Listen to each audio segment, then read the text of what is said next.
dirahmati Allah Subhanahu wa taala, hari ini kita sudah masuk tanggal 25 Sya'ban 1441 Hijriah. Berarti tinggal 5 hari lagi.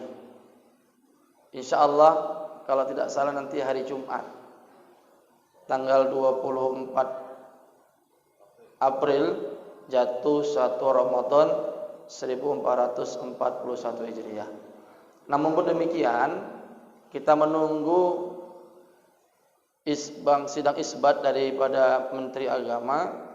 Sebagai warga negara yang baik, kita menunggu pengumuman resmi dari Menteri Agama tentang kapan jatuhnya 1 Ramadan 1441 Hijriah.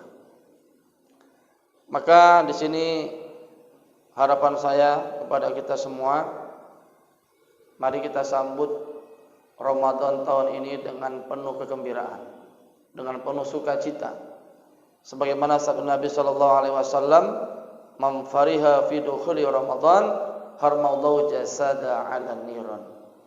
Barang siapa yang bergembira, barang siapa yang senang dengan datangnya atau masuknya bulan suci Ramadan, maka Allah akan haramkan tubuhnya untuk tersentuh api neraka. Oleh karena itu mari sama-sama kita berniat sungguh-sungguh akan memanfaatkan bulan Ramadan tahun ini dengan semangat untuk peningkatan amal ibadah, khususnya melaksanakan sholat berjamaah di masjid, kemudian sholat sunat tarawih dan ibadah-ibadah yang lainnya. Usahakan Bapak Ibu dari malam pertama sampai malam 30 kita jangan sampai absen untuk hadir sholat berjamaah di masjid. Karena di tiap malamnya itu ada fadilahnya. Malam pertama fadilahnya ini, malam kedua sampai dengan malam yang ke-30 setelah selesai nanti Ramadan, kayyaumin waladat ummuhu. Kita seperti bayi yang baru dilahirkan dari rahim ibu kita masing-masing, bersih tanpa dosa dan kesalahan. Jadi insyaallah yang perlu juga saya sampaikan kepada kita semua, ternyata Bapak Ibu, sekarang kita nggak bisa melihat orang miskin dari keadaan rumah. Untuk di zaman sekarang, di zaman yang sulit ini, kita nggak bisa melihat orang miskin hanya dari keadaan rumah. Sudah ada terjadi di sebuah kampung, rumahnya bagus, pekerjaannya ada, tapi tahukah kita ternyata Bapak itu dengan adanya wabah ini betul-betul menghadapi krisis. Maka saya sudah sampaikan kepada Bapak Kepala Desa agar kiranya untuk berkoordinasi dengan BKM masjid yang ada di wilayah desanya masing-masing, untuk kiranya bersinergi, berkoordinasi untuk bisa membantu saudara-saudara kita yang terdampak daripada wabah virus corona ini. Karena kalau kita mengharapkan hanya bantuan dari pemerintah Bapak Ibu, mohon maaf sekali ya, berupa beras, berupa telur dan lain sebagainya, itu tidaklah mencukupi daripada kebutuhan daripada saudara-saudara kita.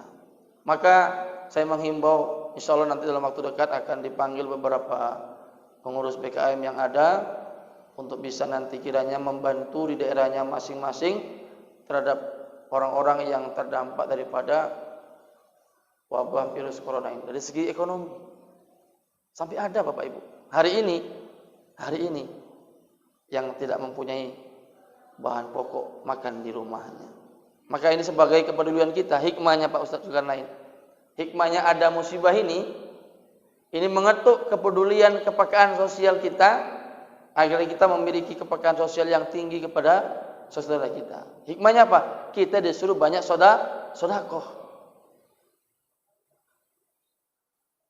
Kita disuruh banyak sedekah. Maka insya Allah nanti dalam waktu dekat ini akan kita koordinasikan dari beberapa macam BKM. Itu mungkin tidak bisa sama untuk mengeluarkan dana kasnya untuk membantu, itu sesuai dengan keadaan kasnya masing-masing. Ya, Bapak Ibu yang dirahmati Allah Subhanahu wa taala. Jadi Saya berharap sekali lagi kepada kita semua, mari sama-sama kita songsong Ramadan tahun ini dengan semangat untuk peningkatan amal ibadah dan mengisi masjid kita masing-masing dengan kegiatan-kegiatan untuk kemakmuran masjid kita. Mudah-mudahan dengan doa kita bersama, makmurnya masjid kita, wabah yang tadinya seharusnya ditimpakan ke daerah kita, Allah alihkan ke tempat yang lain. Ternyata doa-doa anak-anak santri yang ada di sekitar kita, Bapak Ibu. Kita beruntung wilayah kita ini dikelilingi oleh pondok pesantren tahfiz Quran. Saya sering sampaikan ini. Allah masih memandang itu. Di Sunggal-Kana ada pesantren Al-Munziri. Di Johor ada pesantren Darul Quran Al-Mursyidah Ustaz Muaz. Di Sesengko ada pesantren Darul Syifa. Di Mencirim ada pesantren Mus'ab bin Umair. Dan kita ini dikelilingi oleh pondok-pondok pesantren yang setiap hari anak-anak itu selalu menghafal Quran, sholat berjamaah di masjid, tiap pagi buat amalan baca Yasin. Ternyata amal-amal mereka yang mereka buat secara istiqomah itu tanpa kita sadari, itulah yang membuat meredam murkanya Allah, tidak ditimpakan bencana di daerah kita ini. Buktinya apa? Benar. Di mana-mana terkena angin puting beliung, banjir, kita insya Allah suka maju saya Mencirim, alhamdulillah aman-aman saja. Sunggal khususnya. Baik. Jadi karena itu, marilah kita doakan anak-anak kita yang hari ini sedang belajar di pondok pesantren. Anak saya pun nggak boleh pulang hari ini, dan saya pun nggak boleh menjenguknya hari ini. Bapak Ibu, kalaulah anak santri itu dibolehkan pulang, mereka sampai 3 bulan di rumah, betul, balik nanti pondok pesantren sudah hilang apalagi. Maka Ustaz Ja'far benar, tidak membolehkan anak santri pulang, nanti mereka baru boleh pulang di Ramadan yang ke-17 atau ke-15 menjelang hari raya. Saya sudah tengok anak-anak yang sudah libur selama ini belajar online. Bagaimana kondisi anak-anak kita, tengoklah hari ini. Hancur. Ditambah lagi dengan dikeluarkannya para napi, narapidana. Semalam baru terjadi di Jalan Pala. Ada maling kereta, dipukul sampai mati. Tengoklah. Inilah yang terjadi kondisinya sekarang ini. Untung saja BKM Besar punya CCTV, ya kan? Insyaallah. Tapi belum pernah dapat, ya? Udah pernah dapat belum? Orang sebetulnya Pak secara hati nurani nggak tega memukul orang, tapi karena sudah geram, selama ini nggak dapat. Ternyata itulah pelakunya. Sebetulnya kalau kemarin itu pelakunya nggak melawan, yang di Jalan Pala itu nggak sampai dipukul sampai mati. Tapi karena ada kondisinya dia melawan, jadi pukul batu sampai mati. Nauzubillah. Jadi oleh karena itu Bapak Ibu, kita harus waspada juga. Nanti yang membawa kendaraan ke masjid betul-betul dikunci ganda, karena ini sekarang banyak napi-napi yang sudah berkeliaran. Ada yang modusnya screen, ada modusnya semprot terhadap wabah, dan modus yang lain-lainnya. Hati-hati kita sekarang ini, banyak. Kemudian Bapak Ibu, ini sedikit juga untuk berbagi rezeki kita. Makanan terbaik untuk buka puasa Ramadan adalah kurma. Di tempat kita ini ada yang jual kurma, ya. Pak Agus, mana Pak Agus? Usahakan sebulan penuh kita buka puasa makan kurma. Sunnah. Jadi siapa yang setiap berbuka puasa dia makan kurma, dia mendapatkan pahala. Kenapa? Karena itu dilakukan oleh Rasulullah Sallallahu Alaihi Wasallam. Ini kurma yang betul, ya, jangan kurma kelapa sawit. Nah, itu mirip juga kurma. Ada berapa macam ya Pak Agus? Ya banyak ya. Soalnya saya mau beli juga ini. Promo sekalian ini. Ya kita siapa lagi kalau kita ekonomi umat yang kita untungkan, ya Pak? Dari umat untuk umat. Untungnya bagi-bagi sama forum. Ya kan? Ya, insyaallah. Usahakan Pak, buka selalu ada kurma. Ya. Nggak pun kita bisa beli kurma azwa, ada namanya kurma sukari.